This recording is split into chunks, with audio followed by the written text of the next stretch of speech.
Back when Dominic Toretto, Vin Diesel, and his family stole a safe from drug lord Hernan Reyes, Joaquin de Almeida, led to the beginning of Dante Reyes' Jason Momoa's Fury.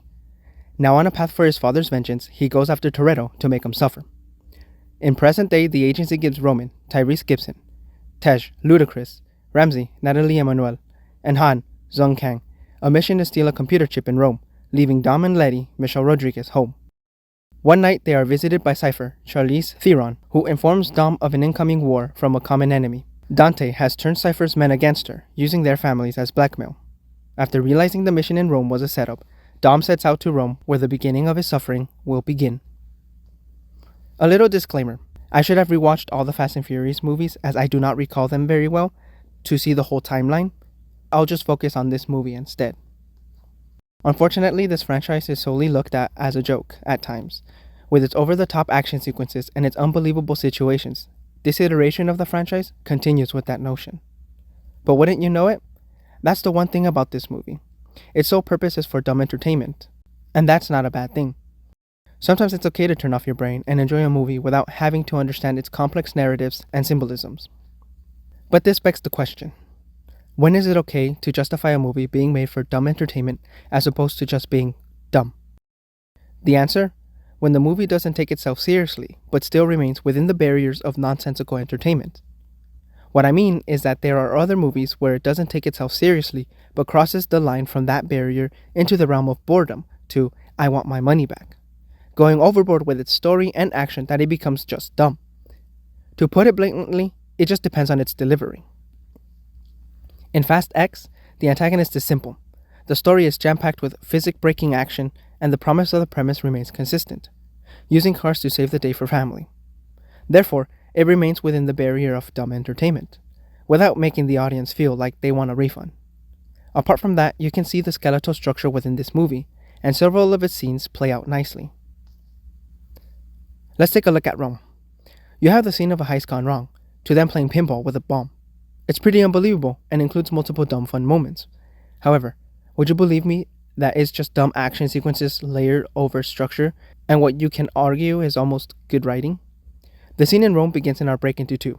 Our hero has entered the new world. His family has been set up and gets in the crossroads with Dante, our antagonist. This interaction provides two things. It establishes our antagonist, who he is, and his character, while also demonstrating how much of a threat he is. Succeeding in providing obstacles to our heroes, it sets up a chain reaction for Dom and his family, giving us the promise of the premise for this movie: Toretto suffering. They are now wanted terrorists. The agency has had enough of them and wants to eliminate their problem, and everyone is scattered around trying to get to the rendezvous point without being captured, while Letty has been captured and needs to get out. Our heroes are put in a dire situation, getting hit after hit. You can't help but wonder how they get out of this hole, and therefore enjoy watching the rest of the movie, even with its ridiculousness and unrealistic circumstances. As we continue our story, we are constantly hitting obstacles that our heroes barely manage to hurdle over. It wouldn't be until the Dark Night of the Soul that he would come to jump the last hurdle in this movie. Even though Dante has seemed to have taken his money, freedom, and family, he still has his car, and therefore there's still faith in overcoming the obstacle, one he's willing to take a chance at. Apart from the movie's campy fun, it still succeeds in keeping us entertained by the action sequences and Jason Momoa's acting. Jason Momoa's acting was really good. He seemed to have enjoyed that role. Although he doesn't seem like a good villain, partly due to being slightly two-dimensional in terms of his goal, he still comes off as a decent antagonist. He wants revenge, plain and simple. We understand where he's coming from and how that manipulates his actions. Therefore, we can follow through his plans and come to enjoy them as we see how our heroes overcome those problems. And his character and tone for the movie can be summed up in this scene. He isn't a serious guy who's manipulating his words or has no goodness in his heart and just slaughters people around. His twisted mind has him talking to the people he most likely killed, giving them a pedicure as he too pampers himself.